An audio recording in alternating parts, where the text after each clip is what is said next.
आज हम इस वीडियो में पाइथन का टर्म वन सिलेबस कंप्लीट करने वाले हैं। तो सबसे पहले हम स्टार्ट करेंगे रिवीजन ऑफ पाइथन। स्टार्ट करते हैं रिवीजन ऑफ पाइथन स्टार्टिंग से। तो सबसे पहले रिवीजन ऑफ पाइथन में इंट्रोडक्शन आता है। पेपर में तो ऐसे ही पूछेंगे नहीं, सैम्पल पेपर में ऐसा कोई सवाल है नहीं इंट्रोडक्शन ऑफ पाइथन से रिलेटेड।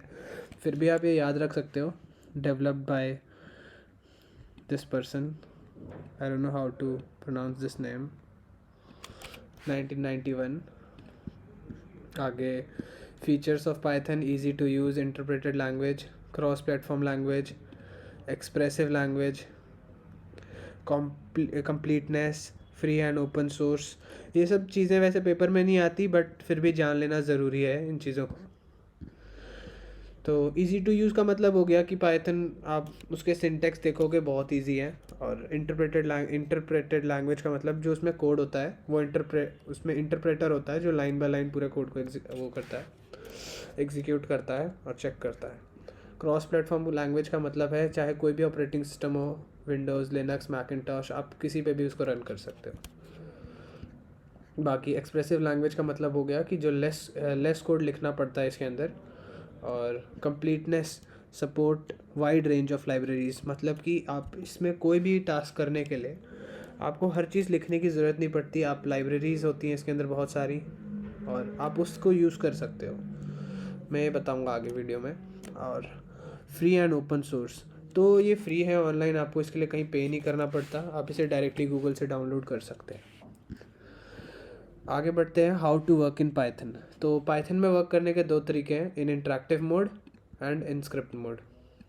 इंटरेक्टिव मोड में क्या हो गया कि जैसे आप किसी आप स्पेसिफिक डॉक्यूमेंट में जाके आप काम नहीं, किसी स्पेसिफिक फाइल में आप काम नहीं कर रहे होते हैं, और स्क्रिप्ट मोड में आप स्पेसिफिक फाइल में काम कर रहे होते हैं। मैं जैसे आपको बताता हूँ मैं क्या कहना चाहता हूँ।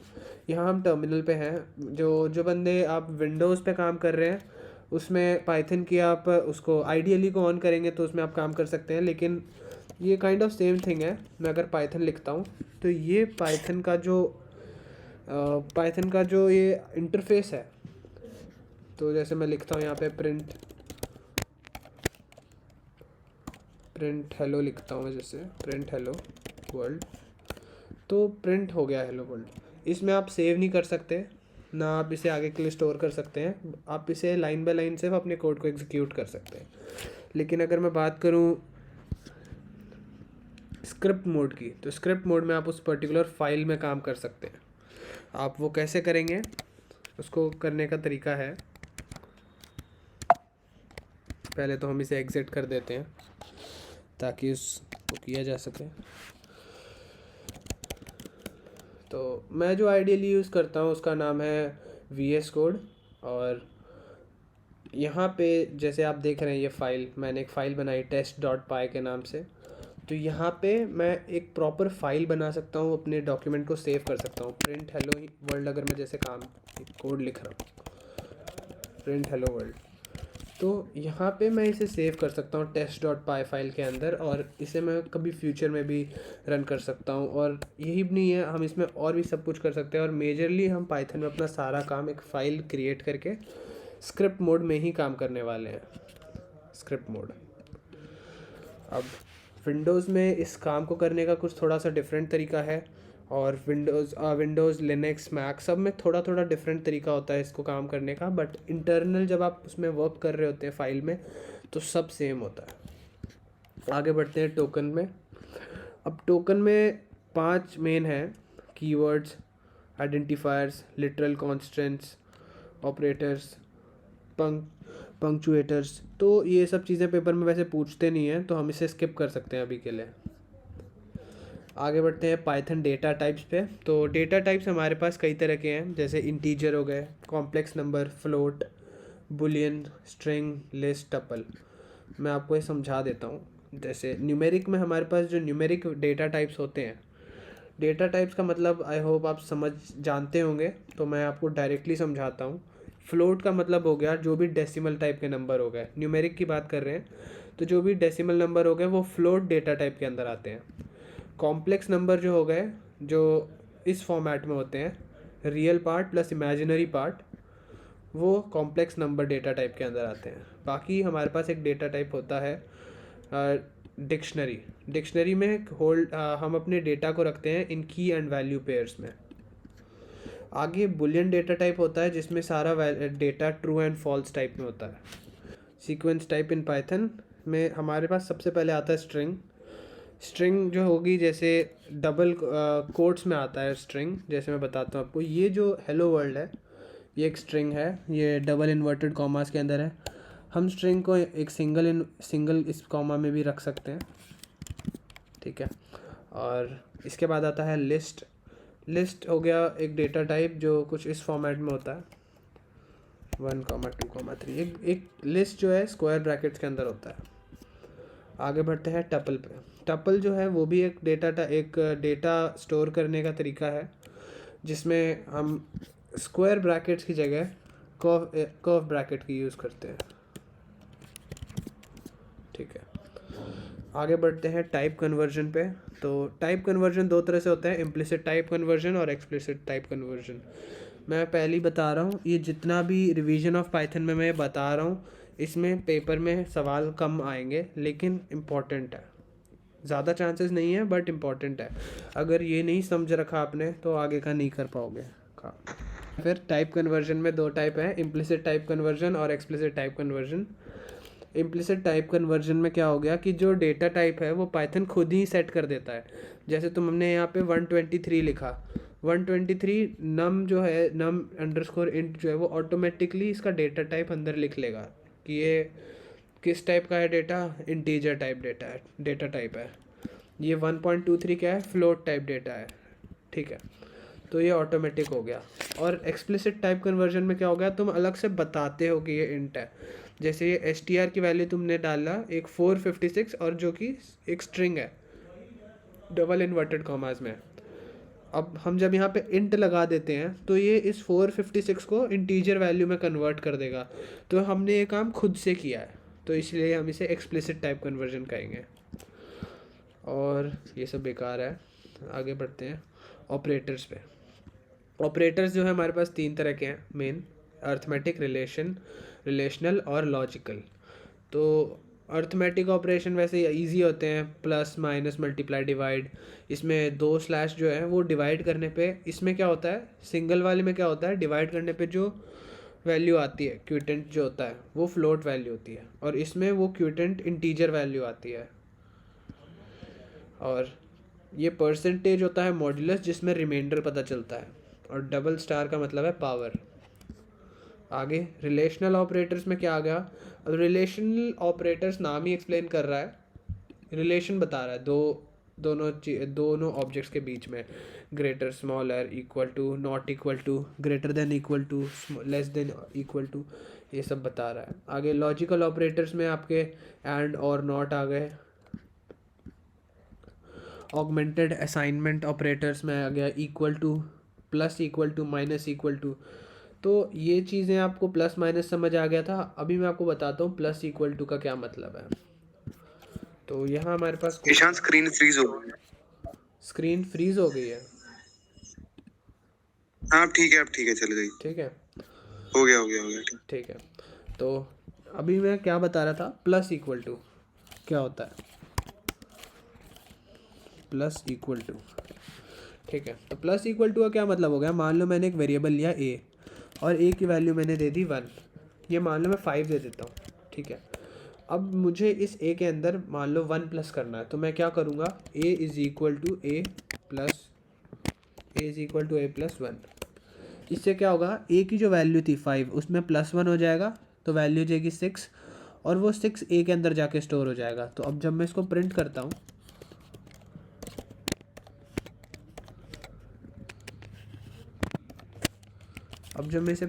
प्रिंट ए, तो वैल्यू आती है हमारे पास 6, ठीक है।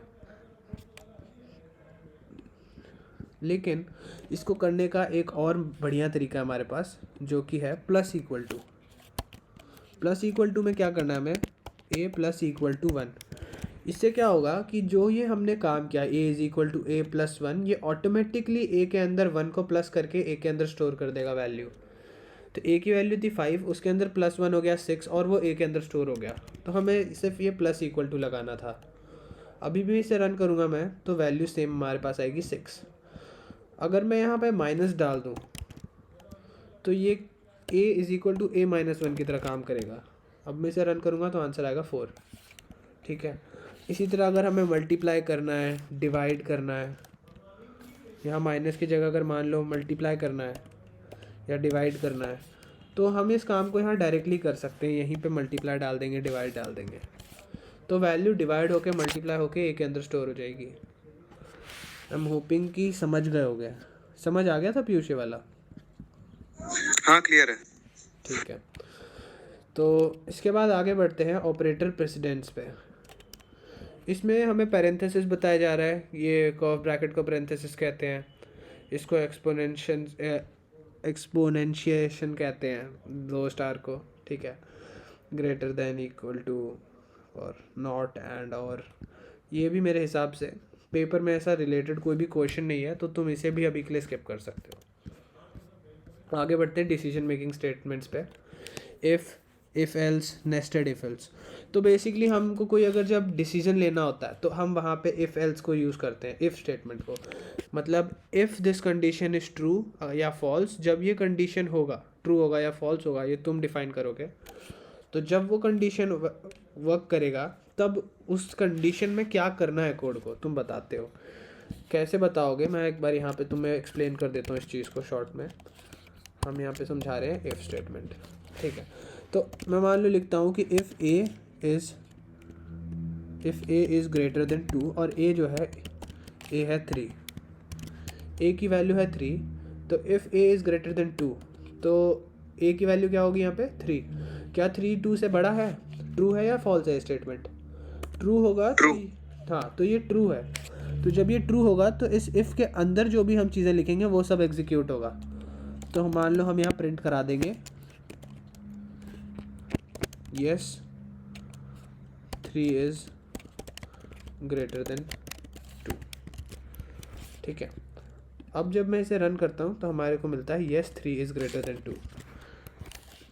ठीक है। जिसका मतलब ये हुआ कि इस इफ़ स्टेटमेंट ने चेक किया कि क्या ए 2 से बड़ा है, तो इन्हें पता चला हाँ ए के अंदर 3 है और 3 जो है वो 2 से बड़ा है, तो उन्होंने ये रन कर दिया। मान लो हम देखना चाहते हैं एल्स, कि मान लो अगर ये नहीं होता, मान लो ए 2 से बड़ा नहीं होता तो क्या होता। हम यहाँ प्रिंट कर देते no 3 is not greater than 2। ठीक है। बट ये अभी देखो आप आंसर क्या आता है, yes 3 is greater than 2। No वाला नहीं रन हुआ। क्यों नहीं रन हुआ? क्योंकि ए जो है 2 से बड़ा है, 3 2 से बड़ा है। अगर ये नहीं होता, अगर ये फॉल्स हो जाती स्टेटमेंट तो एल्स चलता। इसको भी मैं चेक करा देता हूँ आपको। हम इसे लिख देंगे 1, ए इज़ इक्वल टू 1।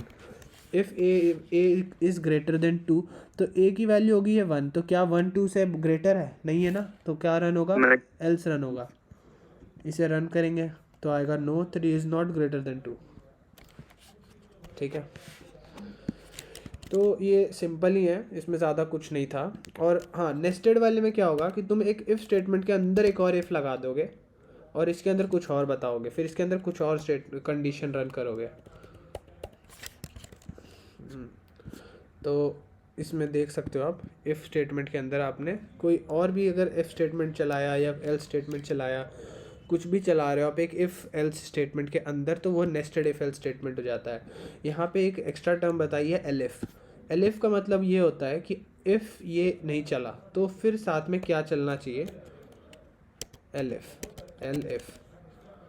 तो इसमें भी आप एक कंडीशन डिफाइन करते हो कि क्या अगर ए 2 से बड़ा हुआ तो आएगा, मैं इसको 3 कर देता हूँ वापस से। तो if 3 is greater than 2, if 3 is greater then 4 कर देता हूँ। फिर मैं एक कंडीशन डालता हूँ, if A is greater then 3 तो क्या होगा प्रिंट 3 इज़ ग्रेटर देन 3। और मैं एक और स्टेटमेंट, एक कंडीशन डालूंगा, if A is greater than 2। तो अगर ए जो है वो 2 से भी बड़ा होगा, 3 है, तो वो प्रिंट करेगा 3 अच्छा, ये तो हम यहाँ पे इसे हम 4 करेंगे और यहाँ डालेंगे 3 इज़ ग्रेटर देन 2। और एल्स स्टेटमेंट को मैं अभी हटा देता हूँ ताकि आपको इफ़ और एल्स स्टेटमेंट का पता चले कम से कम पहले। ठीक है, अभी मैं अगर इसे रन करता हूँ तो आता है 3 इज़ ग्रेटर देन 2, जो कि कौन सा है, ये लास्ट वाला स्टेटमेंट है। तो आप इसमें देखो, if A is greater then 4, क्या 3 4 से बड़ा है? नहीं है, तो ये रन ही नहीं होगा। फिर नेक्स्ट देखेगा एलिफ, अगर ये इफ़ नहीं चला तो अगला if A is greater then 3, तो क्या 3 से ग्रेटर है? तो नहीं, ग्रेटर नहीं है, तो ये भी नहीं, अगला इफ़ चलेगा। If A is greater than 2, तो ए क्या 3 2 से बड़ा है? हाँ बड़ा है, तो ये रन हो गया। समझ गए? आगे बढ़ते हैं हम इसमें। ये क्वेश्चन खुद बना लेना, यहाँ पे तुम पॉज करके देख सकते हो वीडियो में क्या करना है। बाकी लूप होते हैं पाइथन में, फॉर लूप होता है, वाइल लूप होता है, इन्फिनिट लूप होता है, नेस्टेड लूप होता है। तो नेस्टेड लूप जो है वो कुछ नहीं है, एक लूप के अंदर तुम दूसरा लूप चला दो तो वो नेस्टेड लूप हो गया। इन्फिनिट लूप जो है उसको मैं बताता हूँ, इसमें ज़्यादा कुछ नहीं है। बेसिकली तुम एक लूप ऐसा चलाते हो जिसकी कोई एंडिंग ना हो। तो हमारे पास देखो लूप दो तरह के हैं, वाइल लूप है और दूसरा है फॉर लूप है। पीयूष से समझाने की ज़रूरत है या ये हम स्किप कर दें? स्किप कर सकते हैं, मेरे ख्याल से ये तो इजी है, मतलब बेसिक है बहुत वैसे भी ज्यादा। ये 11th का है तो हमें बस एक ओवरव्यू ही देना है इसका। तो हाँ, तो थोड़ा सा एक्सप्लेन कर दे। हाँ ठीक है। तो वाइल लूप में क्या होता है, जैसे तुम लिखते हो वाइल ट्रू, तो जब तक वाइल की क्या खासियत है कि वाइल किसी भी कंडीशन के ऊपर वर्क करता है। जब तक ये कंडीशन रहेगी तब तक ये चलेगा, और जब ये कंडीशन फॉल्स हो जाएगी तो ये कोड बंद हो जाएगा। ठीक है। और फॉर लूप में क्या होता है, तुम इसमें बताते हो फॉर आई इन रेंज, मान लो कुछ तुमने डाला 0 से 10, तो फिर ये कुछ करेगा, मान लो जैसे प्रिंट हेलो। और इसमें तुम अगर डालो प्रिंट हेलो, ठीक है, तो इसमें क्या हुआ, इसमें अब ये हो रहा है देखो कि तुमने इसे बताया वाइल ट्रू, जब तक ये कंडीशन ट्रू है तो प्रिंट होगा हेलो। इसका मतलब क्या हुआ, अभी के लिए हम इसे कमेंट कर देते हैं। ठीक है, तो वाइल ट्रू, जब तक ये कंडीशन ट्रू रहेगा तब तक हेलो प्रिंट होता रहेगा। इसका मतलब क्या हुआ, जब मैं इसे रन करता हूँ तो ये हेलो कॉन्टिन्यूसली प्रिंट कर रहा है। इन्फिनिट लूप हो गया ये। क्यों इन्फिनिट लूप हो गया? क्योंकि वाइल की कंडीशन हर वक्त ट्रू है। अगर ये फॉल्स हो जाएगी तो ये रन ही नहीं करेगा। अब मैं अगर इसे रन करता हूँ तो आप देखो कुछ भी नहीं रन हुआ, कुछ भी नहीं आया। ठीक है, अब मैं अगर इसे हटा के आपको फॉर लूप समझाता हूँ। तो फॉर लूप में क्या होता है, फॉर लूप में आपके पास एक स्पेसिफिक रेंज बता रखी होती है आपने कि मैं ये एक रेंज, एक फंक्शन है जिसमें आपने बताया 0 से 10 तक चलना है। तो 0 1 2 3 4 5 6 7 8 9 तक ये चलेगा और 10 को एक्सक्लूड कर देगा।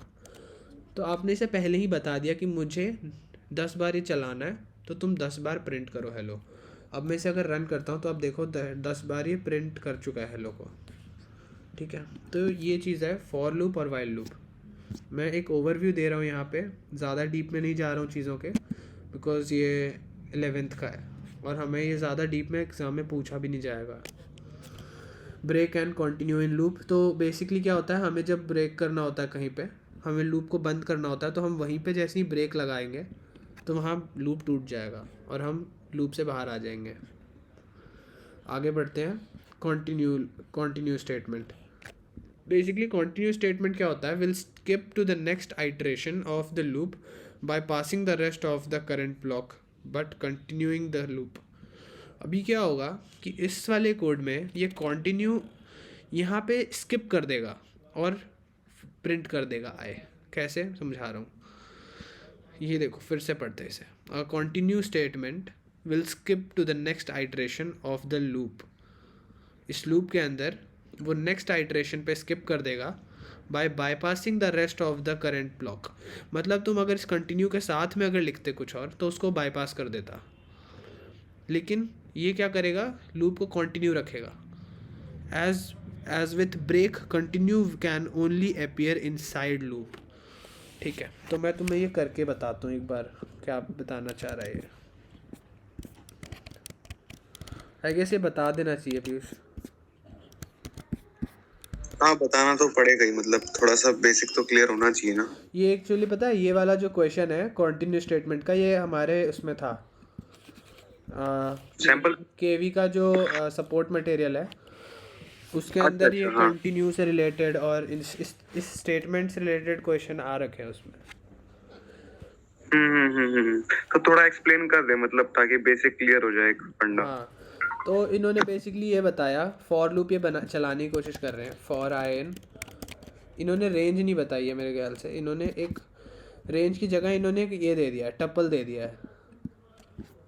ठीक है, तो टपल हम भी बना देते हैं, एक टपल 0 1 2 3 4 5 तक ही है ना, 5 तक है।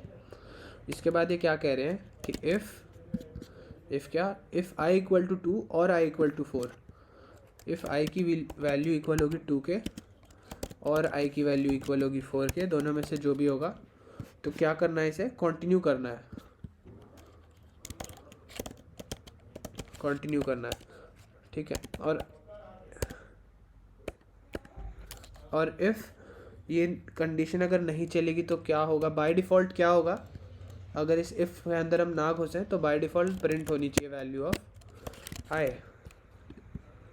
अब मैं अगर इसे रन करता हूँ तो हमें क्या मिलता है, 0 1 3 5।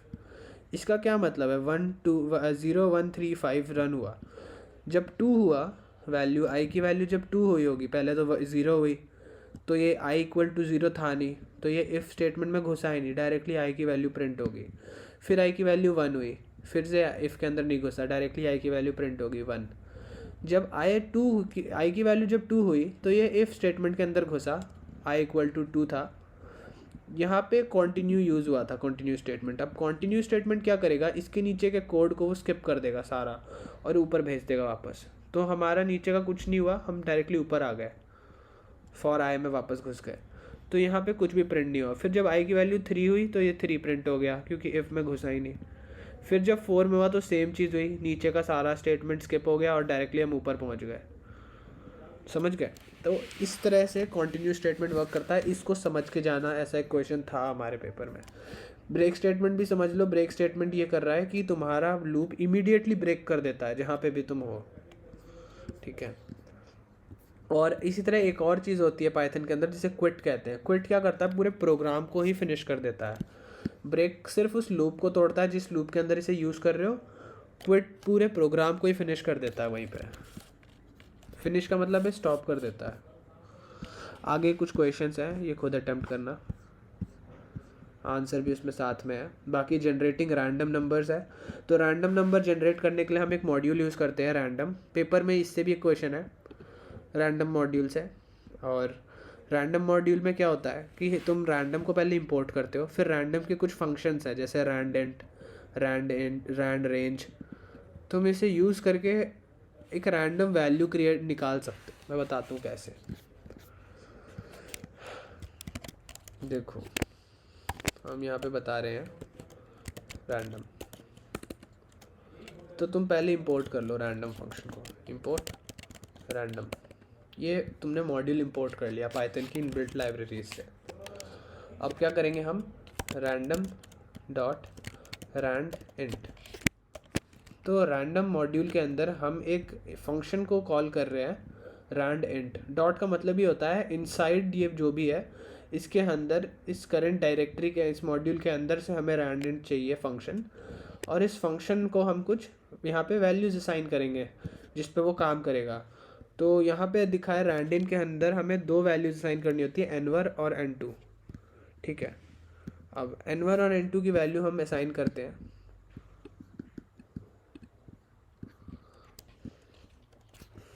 n1 की वैल्यू हम डाल देते हैं 1 और n2 की वैल्यू दे देते हैं हम 5। ठीक है, अब जब मैं इसको प्रिंट करने की कोशिश करूँगा तो प्रिंट के लिए हमें इसको कोई वेरिएबल के अंदर इस वैल्यू को स्टोर करनी होगी, तो हम कर देते हैं val is equal to, val एक हमने वेरिएबल बना लिया, val is equal to random dot rand int, और इसको हम यहाँ प्रिंट करेंगे। अब जब तुम इसे रन करते हो तुम्हें एक रैंडम वैल्यू मिली 5, इसे फिर से रन करो तुम्हें 3 मिल रहा है, 3 5 5 1 1 3। तो बेसिकली ये 1 से 5 के बीच में तुम्हें कोई भी एक रैंडम नंबर दे रहा है, ठीक है। ये है रैंडम का रैंड फंक्शन। इसके बाद हमारे पास एक और फंक्शन होता है रैंडम, सिर्फ रैंडम डॉट रैंडम, जिसमें तुम ये रैंडेंट नहीं डालते। ये मैं बताता हूँ, एक डिफरेंट स्टेटमेंट में बताता हूँ। तो मैं एक मान लो एक बनाता हूँ वेरिएबल वैल और रैंडम डॉट रैंडम। तो रैंडम मॉड्यूल के अंदर एक फंक्शन होगा रैंडम नेम, इसका नाम होगा रैंडम, जिसका काम क्या है तुम्हें रैंडम वैल्यू देगा, बट इसकी जो वैल्यूज़ होगी वो 0 से 1 के बीच में ही होगी। देखो कैसे, तुम इसे रन करो, वैल्यू आई 0.214 0.79 0.66। तो इस तरह से तुम्हें वो 0 से 1 के बीच में कोई रैंडम नंबर देगा अगर तुम सिर्फ रैंडम यूज़ करोगे। बाकी इसके अलावा हमारे पास एक और फंक्शन है इसके बाद जिसका नाम है रैंड रेंज। रैंड रेंज में क्या होता है, तुम एक रेंज बता देते हो पहले ही कैसे, और उसको एक तुम स्किप करा सकते हो, जैसे मैं बता रहा हूँ कैसे। रैंड रेंज में क्या क्या देना है हमें, एक n1 देना है, n2 देना है और स्टेप बताना है। रैंड रेंज में हमने डाल दिया 1 से लेके मान लो 5 और स्टेप दे दिया हमने 2। स्टेप का क्या मतलब है, वो स्किप करेगा 2 नंबर को। इसको अब हम अगर रन करते हैं तो तुम देखो 1 1 1 1 3 1 3 3 3 1 1 3 1। ये अब देखो 1 3 3 हर बार 1 3 के अराउंड ही दे रहा है। इसका क्या मीनिंग है, इसका मीनिंग ये है कि तुम खुद देखो, इसको स्किप करके देखो, 1 करो 2 करो 3 देखो 4 देखो और 5 देखो सॉरी। तो अगर जब वो 1 को शो करेगा तो उसके बाद 2, अगर वो एक स्किप करके फिर आता है 3 पे और फिर एक इसको स्किप करने पे इसके पास 5 आता है। तो ये जो भी जब भी नंबर देगा ये 2 को स्किप करके देगा। और ये तो वैसे भी रैंडम है, कभी 1 आएगा कभी 5 आएगा, क्या आएगा वो तुम्हारे हाथ में नहीं है, रैंडम है, कभी भी कुछ भी आ सकता है। और हम इसको और पढ़ लेते हैं, थोड़ा और क्लियरिटी हो जाएगी इसको पढ़ने से।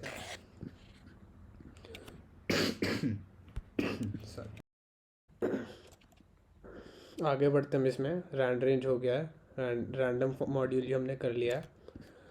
आगे हमारे पास इसमें है स्ट्रिंग मैनिपुलेशन इन पाइथन। अब ये जो स्ट्रिंग मैनिपुलेशन है पाइथन में, वैसे ही फिर हम ये चीज़ लिस्ट में भी करेंगे, तो ये काफ़ी इम्पॉर्टेंट पार्ट है इसका। बेसिकली इसमें हम क्या करते हैं, हम एक स्ट्रिंग के अंदर हम एक्सेस करते हैं चीज़ों को, हम उसको मैनिपुलेट करने की कोशिश करते हैं।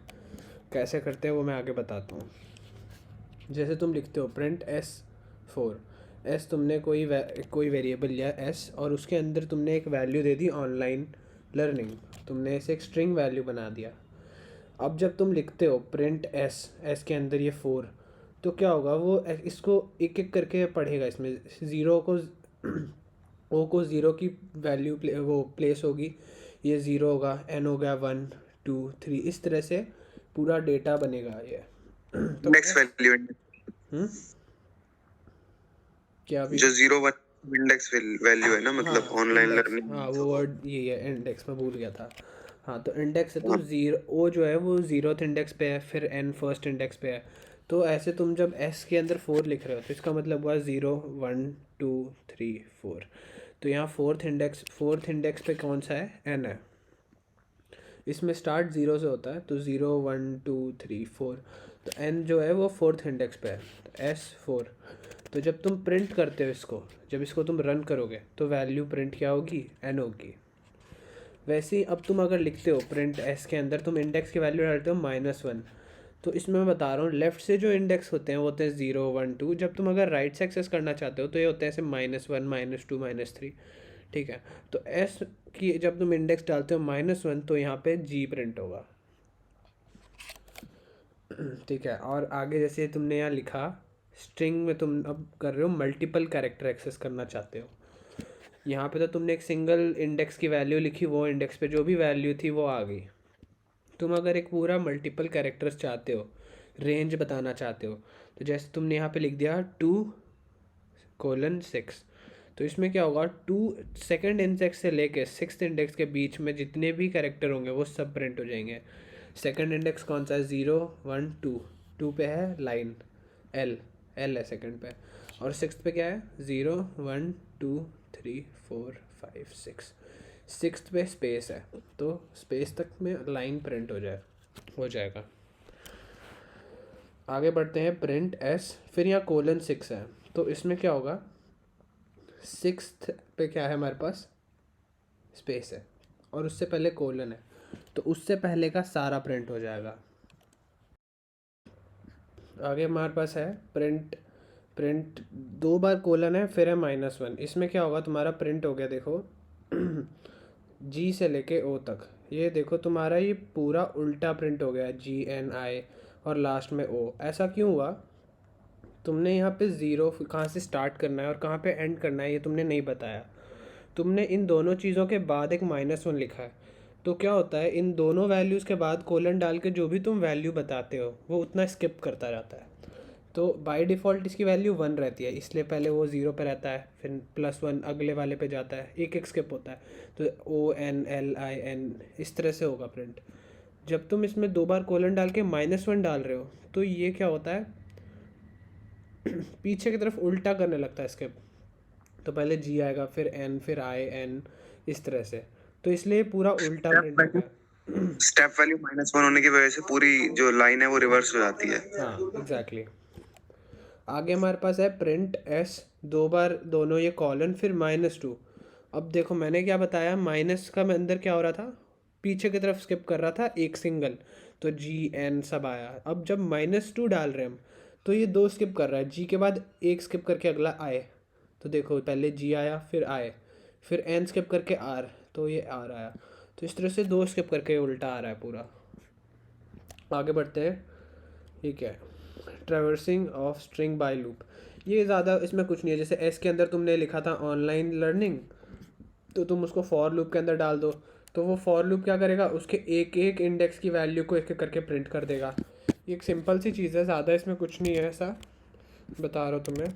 जैसे तुमने लिख दिया CHR char is equal to, मान लो तुम इसमें डाल देते हो हेलो वर्ल्ड, ठीक है, इसे एक स्ट्रिंग बनाना ज़रूरी है। एक डेटा टाइप हमने बता दिया स्ट्रिंग है, कॉम इससे पता चल गया, इन्वर्टेड कॉमा से पता चल गया कि एक स्ट्रिंग है।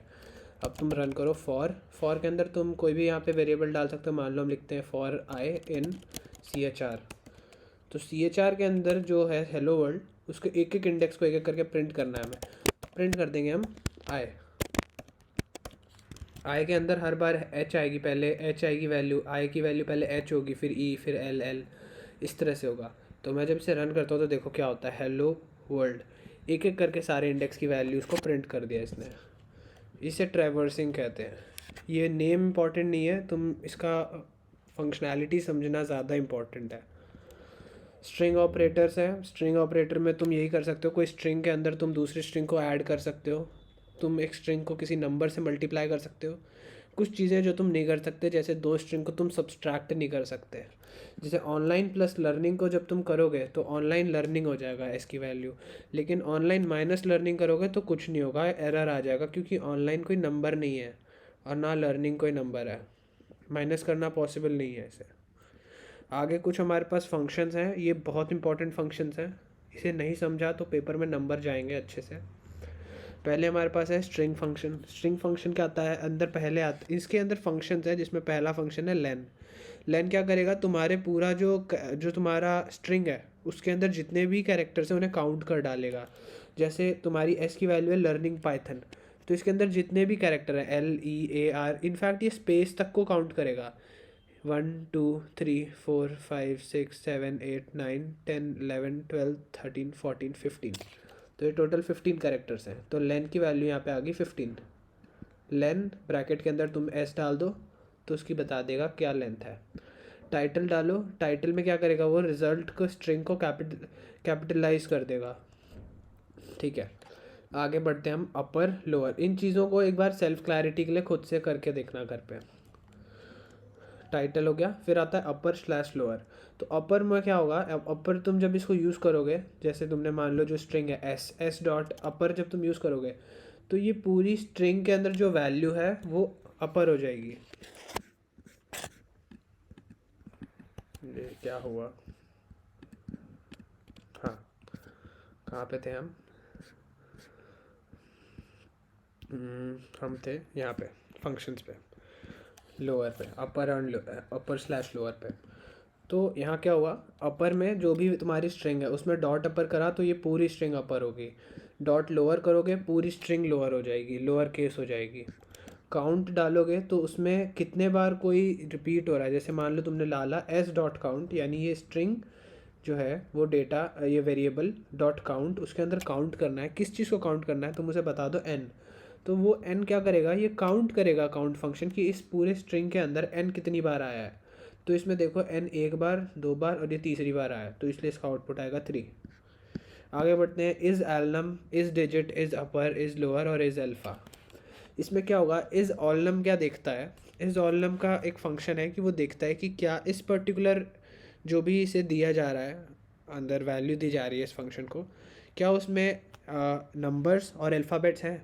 अगर है तो वो ट्रू देगा, नहीं है तो फॉल्स देगा। बाकी रिटर्न करेगा, हम फंक्शंस के अंदर रिटर्न यूज़ करते हैं, तो अगर इसके अंदर अल्फ़ाबेट और न्यूमेरिक वैल्यूज़ होंगी तो वो ट्रू रिटर्न करेगा, वरना फॉल्स करेगा। फिर आता है इस डिजिट के अंदर तुम जो भी डालोगे वो बताएगा कि जो ये तुमने इनपुट दिया है अगर वो डिजिट है तो वो ट्रू देगा। इस अपर में जो तुमने स्ट्रिंग डाली थी, जैसे ये लर्निंग पाइथन है, तुम इसे डालो इस अपर के अंदर, तो वो चेक कर सकते हो तुम। अगर वो होगा, ये पूरा अगर कैपिटल होगा, अपर होगा, अपर केस होगा, तो ये ट्रू देगा। अब जैसे ये पूरा लोअर केस है और यहाँ पे इज़ लोअर है, तुम इस लोअर के अंदर जब इसको डालोगे तो इसकी वैल्यू ट्रू आएगी क्योंकि ये लोअर केस है। फिर इज़ अल्फ़ा, क्या ये सारा अल्फ़ाबेट है, हाँ ये सारा अल्फ़ाबेट है, तो इसमें भी ट्रू आएगा। कैसे इसको तुम करने वाले हो ये यहाँ से देख लो, ऐसे करना है तुम्हें, ये सबको एक एक्सप्लेन कर रखा है, ठीक है। क्वेश्चन खुद से अटैम्प्ट कर लेना और आंसर उसी में है, तो तुम्हारी मदद हो जाएगी वहाँ से। अब लिस्ट में क्या है, हमें ज़्यादा मेहनत नहीं करनी पड़ेगी क्योंकि तुमने स्ट्रिंग समझ लिया। लिस्ट के अंदर बेसिकली ये होता है कि लिस्ट जो है वो एक डेटा स्टोर करने का तरीका है, कंटेनर है यूज टू स्टोर वैल्यूज़। किसी भी टाइप की वैल्यूज़ को तुम इसके अंदर स्टोर कर सकते हो। ये म्यूटेबल होता है, जिसका मतलब है कि तुम एक लिस्ट के अंदर मान लो तुम डालते हो 1 2 3, तो तुम इस अंदर जो तुमने एलिमेंट्स जो डाले हैं इसको तुम चेंज कर सकते हो। 1 2 3 की जगह तुम 1 2 4 कर सकते हो आगे। लेकिन एक टपल जो होता है, जैसे लिस्ट होता है, वैसे ही एक और तरीका है टपल। टपल में तुम ये सब नहीं कर सकते, वो इम्यूटेबल है। अभी लिस्ट की बात करें तो list is ordered collection. List एक ऑर्डर्ड कलेक्शन होता है, इसमें सब एक फॉर्मेट में होता है, ठीक है। तो और आगे बढ़ते हैं, तो देखो तुम जैसे कर रहे हो, लिस्ट नेम तुमने एक वेरिएबल लिया, एक लिस्ट क्रिएट किया, उसके अंदर स्क्वायर ब्रैकेट से लिस्ट क्रिएट हो गया, वैल्यू 1 वैल्यू 2 वैल्यू 3, ठीक है। आगे देखो, इसमें बता रहे हैं फॉरवर्ड इंडेक्सिंग, जो चीज़ मैं तुम्हें वहाँ पहले बताई थी। तो मान लो तुमने जो ये माई लिस्ट बनाई उसके अंदर तुमने कुछ एलिमेंट्स डाल दिए 10 20 30 40 80 तक, तो इसकी इंडेक्सिंग कैसे होगी, पहला वाला 0 इंडेक्स होगा, फिर फर्स्ट 7th, ये तो मैं पहले तुम्हें समझा दिया। और वैसे ही उसका उल्टा क्या होगा, -1 से लेके -2 -3 करके -8 तक। आगे बढ़ते हैं हम, तो यहाँ पे आता है प्रिंट माई लिस्ट का 0। तो इससे क्या होगा, 0th इंडेक्स पे जो भी होगा माई लिस्ट के 0 इंडेक्स पे क्या है 10 है, तो वो 10 कर देगा रिटर्न। फिर -2 पे क्या है, -1 और -2 पे 70 है तो 70 रिटर्न करेगा, ठीक है। आगे बढ़ते हैं, printing list item 1 by 1 from loop. तो बेसिकली तुमने क्या किया, तुमने फॉर लूप को एक रेंज बता दी, माई लिस्ट बता दिया। माई लिस्ट के अंदर ये सारी वैल्यूज़ थी 10 20 30 40, तो ये क्या करेगा, ये इसके अंदर के सारे एलिमेंट्स की वैल्यू एक एक करके प्रिंट कर देगा, एक एक करके इन सबको मतलब वो प्रिंट करेगा। फॉर लूप के अंदर एक ही वैल्यू पहले 10 होगी, फिर प्रिंट कर देगा 10, फिर 20 होगी 20 प्रिंट करेगा, इस तरह से। सेम है ऑलमोस्ट, ये पूरा सेम है, स्ट्रिंग कैसे वर्क कर रहा है, लिस्ट का भी ऑलमोस्ट सारा ऑलमोस्ट सेम है। फंक्शनैलिटी समझ गए, अब इसमें फंक्शंस आते हैं कुछ, वो फंक्शन समझ लो। अब आते हैं index function. Index is of any element, तो तुम्हें अगर किसी एलिमेंट का इंडेक्स समझ जानना है कि क्या है, जैसे माई लिस्ट में देखो 20 कौन से इंडेक्स पे है, हमें पता है कि चलो ये सेकंड इंडेक्स पे है, सॉरी फर्स्ट इंडेक्स पे, 0 एंड फर्स्ट इंडेक्स पे। लेकिन मान लो ये कहीं दूर बड़ा सा लिस्ट होता है जिसमें हज़ारों नंबर होते हैं और तुम्हें नहीं पता कि कौन सा इंडेक्स पे है, तो तुम वहाँ पे इंडेक्स फंक्शन यूज़ करते हैं, माई लिस्ट डॉट इंडेक्स, और जो भी एलिमेंट है वो डालते हैं तो उसका रिटर्न हो जाता है इंडेक्स की वैल्यू। फिर आता है अपेंड। तो तुम्हारा ये लिस्ट था 10 से लेके 80 तक, तुम चाहते हो इसके पीछे एक और वैल्यू में डाल दूँ, मान लो 90 या 100, तो तुम ये अपेंड फंक्शन को यूज़ कर लो, माई लिस्ट डॉट अपेंड 50। तो इन्होंने जैसे अपेंड किया 50 तो इसके पीछे 50 आ जाएगा। फिर पॉप। पॉप ये तुम्हें मैं बता रहा हूँ पहले ही, ये जितने भी फंक्शंस हैं इन्हें बहुत अच्छे से समझने की ज़रूरत है, एग्ज़ाम में ये आएंगे ही आएंगे। ये हमारा जो प्रैक्टिकल जो हमारे को मिले थे, क्वेश्चन पेपर मिले थे, वो उसमें ये एक सवाल है ऐसे। तो आगे हमारे पास है पॉप, फिर एक्सटेंड। तो पॉप में क्या होता है, पॉप जो है रिमूव कर देगा and return last value from the list और value at the given index. मतलब कि जैसे तुम डाल रहे हो माई लिस्ट डॉट पॉप, तो वो क्या करेगा, लास्ट वैल्यू को पॉप कर बाहर निकाल देगा। अभी हमने यहाँ अपेंड कर दिया था 50, मतलब इसके पीछे एक वैल्यू आ गई थी 50। अब जब तुम इसको पॉप करोगे तो वो जो लास्ट जो भी वैल्यू होगी वो निकल जाएगी लिस्ट में से बाहर। और अगर तुम इसको स्पेसिफाई कर दोगे कि मेरे को कौन सी इंडेक्स से निकालना है, जैसे तुमने स्पेसिफाई कर दिया 0th इंडेक्स, तो वो 0th इंडेक्स की वैल्यू निकाल देगा, 10 निकाल देगा लिस्ट में से, उसको हटा देगा। आगे बढ़ते हैं एक्सटेंड। एक्सटेंड का मतलब ये है कि जैसे तुम्हारी जो भी लिस्ट है तुम उसके अंदर एक्सटेंड करके एक आगे ऐड ऑन कर सकते हो। जैसे 10 से मान लो 50 तक थी, तुमने एक और लिस्ट में 2 एलिमेंट ऐड कर दिए 60 और 30, तो 50 के बाद ये 60 और 30 ऐड ऑन हो गया, एक्सटेंड हो गया ये। आगे है इंसर्ट। इंसर्ट में क्या है कि तुम एक पर्टिकुलर इंडेक्स पे एक पर्टिकुलर वैल्यू जो है इंसर्ट कर सकते हो। कैसे करोगे भाई, तो यहाँ पे है माई लिस्ट डॉट इंसर्ट 4,30, तो 30 जो है वो इंसर्ट हो गया एट 4th इंडेक्स, 0 1 2 3, और यहाँ पे 4th, 40 और 30 के बीच में होगी 4th, ये यहाँ पे 30 आ जाएगा 4th इंडेक्स वाली जगह पे। और फिर ऑटोमेटिकली बाकी सब के भी इंडेक्स की वैल्यू चेंज हो जाएगी। फिर आता है तुम्हारे पास remove. To remove given item, my list dot remove 20, remove 20 from list. इसमें क्या है, तुम जो भी वैल्यू डाल रहे हो, जैसे तुमने डाल दिया 20, तो वो लिस्ट में से जहाँ पे भी 20 मिलेगा उसको रिमूव कर देगा। फिर काउंट। काउंट जो है वो काउंट कर लेगा, तुमने डाला माई लिस्ट डॉट काउंट 30, तो वो देखेगा इस लिस्ट के अंदर कितने बार 30 है। इसने देखा एक बार यहाँ पे 30 है, एक बार यहाँ पे 30 है, तो यहाँ पे क्या काउंट का रिटर्न करेगा 2। अगर इसे तुम अपडेट कर दोगे तो वो कुछ और, मतलब तुम इसमें अगर और 30 डाल दोगे तो और काउंट करके वो जितने जितने भी 30 होंगे उतने बार दिखा देगा। तो बेसिकली तुम्हें यहाँ वैल्यू बतानी है, वो उसको उस लिस्ट के थ्रू काउंट करके बताएगा तुम्हें। आगे बढ़ते हैं माई लिस्ट डॉट रिवर्स। तो रिवर्स फंक्शन में क्या होगा, माई लिस्ट डॉट रिवर्स क्या करेगा, पूरे लिस्ट के सारे एलिमेंट्स को रिवर्स ऑर्डर में प्लेस कर देगा। जो चीज़ तुम यहाँ पे कर रहे थे, यहाँ पे तुम इस चीज़ को कैसे कर रहे थे, देखो तुम यहाँ पे इसको ये डबल 2 बार कॉलन डाल के -1 कर रहे थे तो रिवर्स हो जा रही थी। उसी चीज़ को तुम वैसे भी कर सकते हो, बाकी एक फंक्शन है रिवर्स, इसको यूज़ करके तुम लिस्ट के सारे एलिमेंट्स को रिवर्स कर सकते हो। फिर सॉर्ट आता है। अब सॉर्ट फंक्शन क्या करता है, तुम्हारे एलिमेंट के जितने भी लिस्ट में जितने भी एलिमेंट है, लिस्ट में जितने भी एलिमेंट है, इन सबको सॉर्ट कर देगा। किस ऑर्डर में, असेंडिंग टू डिसेंडिंग ऑर्डर में। ठीक है, अब इससे रिलेटेड क्वेश्चन है, तुम देख लेना। फिर टपल है। टपल में मैं ज़्यादा अब इन चीज़ों में घुसने नहीं वाला हूँ, क्योंकि तुमने सबसे इंपॉर्टेंट चीज़ें समझ ली, स्ट्रिंग और लिस्ट, तो सारा सेम है, अब ज़्यादा कुछ डिफरेंस नहीं है। बस इतना समझो कि टपल भी एक कलेक्शन का तरीका है डेटा का। ये जो होता है, list is mutable and tuple is immutable. Immutable का मतलब टपल में जो एक बार तुमने वैल्यू डाल दी वो चेंज नहीं हो सकती, तुम्हें एक नया टपल क्रिएट करना पड़ेगा। आगे बढ़ते हैं, इसमें हमारे पास और क्या चीज़ें हैं कि हम देख रहे हैं इसमें, जैसे 1 ये सब तुम डाल रहे हो, तो ये एक टपल क्रिएट हो रहा है मिक्स टाइप का, मतलब इसमें डिफरेंट टाइप्स ऑफ डेटा है। 1 एक इंटीजर है, ये एक स्ट्रिंग है, ये एक स्ट्रिंग है, फिर वापस से एक इंटीजर वैल्यू है। तो तुम इस तरह से एक टपल क्रिएट कर सकते हो। इनफैक्ट तुम इसी तरह से लिस्ट भी क्रिएट कर सकते हो। नेस्टेड टपल है, मतलब तुम एक टपल के अंदर एक और टपल को ऐड कर रहे हो। ठीक है, तुम लेन फंक्शन यूज़ कर सकते हो टपल के लिए भी। जो भी तुम्हारा टपल है उसको लेन फंक्शन में डालो तो उसके अंदर के सारे एलिमेंट्स की लेंथ आ जाएगी, कितने एलिमेंट है उतनी लेंथ आ जाएगी। और आगे है हमारे पास इसमें accessing tuple index bye index. तो बेसिकली तुम इसमें वही कर रहे हो, फिर तुम्हारे पास टपल थी, तुम उसके अंदर बता रहे हो मेरे को कौन सी इंडेक्स की वैल्यू चाहिए, वो पर्टिकुलर इंडेक्स की वैल्यू उठ के तुम्हें मिल जाएगी। आगे accessing all elements of tuple, तो तुम इसके अंदर सारे एलिमेंट्स को करना चाहते हो एक्सेस, तो मैंने तुम्हें इसका लॉजिक समझा दिया था कोलन वाला, वही सेम लॉजिक यहाँ फिर लग जाएगा, तो तुम्हें वो सारी वैल्यूज़ मिल जाएंगी। ऑपरेशंस ऑन टपल, तो तुम टपल के ऊपर क्या ऑपरेशंस कर सकते हो, तो ये कुछ ऑपरेशन बता रखी है। Adding new item to tuple, तो इसमें इसमें जो तुम्हारे को कुछ फंक्शंस नहीं बताए ज़्यादा, मेन तुम इसमें डायरेक्टली ऐड कर रहे हो T is equal to T plus 20। T एक टपल था, तुम्हें उसके अंदर 20 ऐड करना था, तुम इसे प्लस करो और ये एरर दे देगा तुम्हें। To add 20 you have to write T is equal to T plus bracket, curve bracket में जो कि टपल का फॉर्म है उसमें, और पीछे एक कॉमा, तो फिर ये इसे एक्सेस इसमें 20 ऐड करेगा, वरना अगर तुम इसमें डायरेक्टली 20 ऐड करोगे तो ये एरर शो करेगा, ये बता रहे हैं। वैसे ही तुम्हें अगर डिलीट करना है तुम्हें उसके लिए डेल यूज़ करना होगा, डेल और फिर टपल का जो भी वेरिएबल नेम है वो। हाइड लेंथ जानना है तो लेन यूज़ करो, मैक्सिमम वैल्यू जाननी है तो मैक्स करो, मिनिमम वैल्यू जाननी है मिन करो। तुम इन चीज़ों को लिस्ट के लिए भी कर सकते हो।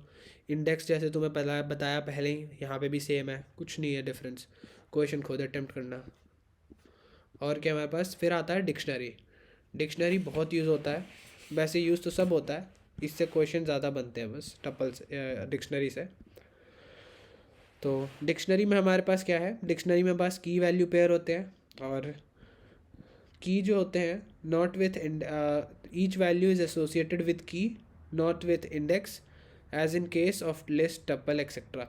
तो जो भी तुम वैल्यू एसोसिएट करते हो वो तुम्हारे की के साथ एसोसिएट होते हैं, ना कि इंडेक्स के साथ। लिस्ट और टपल में हमारे पास इंडेक्स हुआ करते थे, यहाँ पे इंडेक्स नहीं होते, यहाँ पे की होते हैं। आगे हमारे पास है इट इज़ म्यूटेबल कलेक्शन, इसके अंदर भी तुम लिस्ट की तरह ही चेंज कर सकते हो डेटा। तो देखो तुमने की कोई इसका कुछ नाम रखोगे तुम की का, और उसकी कुछ वैल्यू, फिर दूसरा की उसकी कुछ वैल्यू, ऐसे। तो जैसे तुमने रोल नंबर एक की बनाया उसकी वैल्यू होगी 1, नेम एक तुमने की बनाई उसकी वैल्यू होगी सुशांत, इस तरह से। आगे बढ़ते हैं। To access any particular value we have to pass key in square bracket. अब तुम्हें मान लो वैल्यू जाननी है किसी भी की, तो तुम ब्रैकेट में वो की डालो, जो भी डिक्शनरी का नाम है वो, फिर ब्रैकेट में उस की का नाम डालो, उसकी वैल्यू आ जाएगी। जैसे स्टूडेंट अगर कोई डिक्शनरी है, तुमने ब्रैकेट में नेम डाला तो उसकी जो भी वैल्यू होगी वो आ जाएगी। आगे हमारे पास इसमें कुछ ऑपरेशंस हैं। ऑपरेशंस किस तरह के हैं, अब जैसे डेल D1 किया तुमने, तो डेल जैसे हमने टप्पल में देखा डिलीट करने का काम आता है, तो तुम डायरेक्टली लिखो डेल D1 जो है वो डिक्शनरी का नाम और फिर उस की। तो ये क्या कर रहा है, यहाँ पे लिख रहे हैं, यहाँ लिखा है साइलेंटली डिलीट नो रिटर्न, और टू डिलीट एंटायर डिक्शनरी। तो पूरी डिक्शनरी को तुम्हें डिलीट करना है तो डेल पूरी डिक्शनरी का नाम डाल दो, तुम खाली उस की का वैल्यू डालोगे तो वो उस की को डिलीट करेगा। और चेकिंग एग्जिस्टेंस ऑफ की, तुम्हें अगर किसी का एग्जिस्टेंस देखना है तो तुम उस की का नाम डालो और फिर इन, ये तुम इफ़ में भी चेक कर सकते हो, या फिर जहाँ पे तुम लाइन बाय लाइन जो हम कर रहे थे काम पाइथन में, जो मैं तुम्हें बताया पहले, वहाँ पे तुम चेक कर सकते हो। क्या कहते थे पीयूष उसे, जो हम लाइन बाय लाइन कर रहे थे चेक? एक सेकंड, कौन सा वाला, एक बार मतलब दोबारा बता, क्या पूछ रहा है? पाइथन में एक वो था ना कि हम लाइन बाय लाइन हम चेक करते हैं चीज़ों को। दो, एक स्क्रिप्ट मोड था और दूसरा हमारे पास एक और टाइप था। एक था स्क्रिप्ट मोड, कंपाइलर और इंटरप्रेटर दो चीजें होती हैं, बाकी हाँ एक इंटरेक्टिव मोड था और एक था स्क्रिप्ट मोड। हाँ, तो स्क्रिप्ट मोड और इंटरैक्टिव मोड। हाँ तो इंटरेक्टिव मोड के ऊपर तुम डायरेक्टली चेक कर सकते हो कि वो जो की है वो उस डिक्शनरी का पार्ट है या नहीं। ठीक है, तो ये सब हो गया हमारा, डिक्शनरी में भी हमारा एंड हो गया। यहाँ पे हम सॉर्टेड अगर यूज़ करते हैं, सॉर्टेड और उसके अंदर डिक्शनरी और फिर उसकी वैल्यूज़, तो वो सॉर्ट कर देगा वैल्यूज़ को। पॉप के अंदर तुम पॉप के अंदर कोई भी जो की है वो डालो, तो वो उस पर्टिकुलर डिक्शनरी के उस की को और उसकी वैल्यू को वहाँ से डिलीट कर देगा। तुम उस डिक्शनरी के अंदर डॉट क्लियर यूज़ करो तो वो पूरी डिक्शनरी क्लीन कर देगा, सब कुछ डिलीट कर देगा उसके अंदर से। फिर सॉर्टिंग इन पाइथन जो है, इसमें बबल सॉर्ट आता है। Bubble sort we compare to adjoining values and exchange them if they are not in proper order.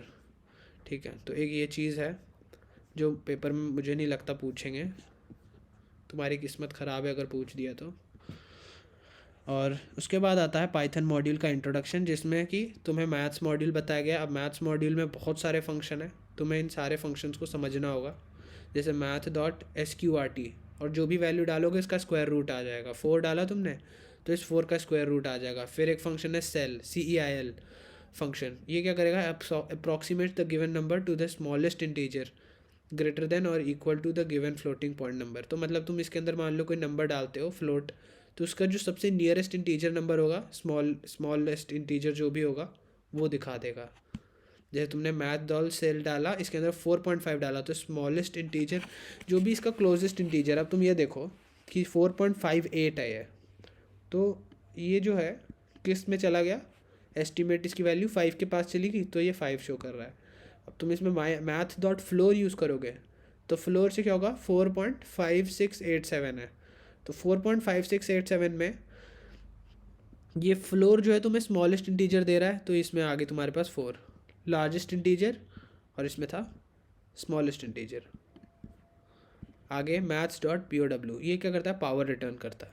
Maths की जो भी मैथ्स के अंदर जो भी तुम इसमें डालोगे वैल्यू, उसकी पावर देगा तुम्हें।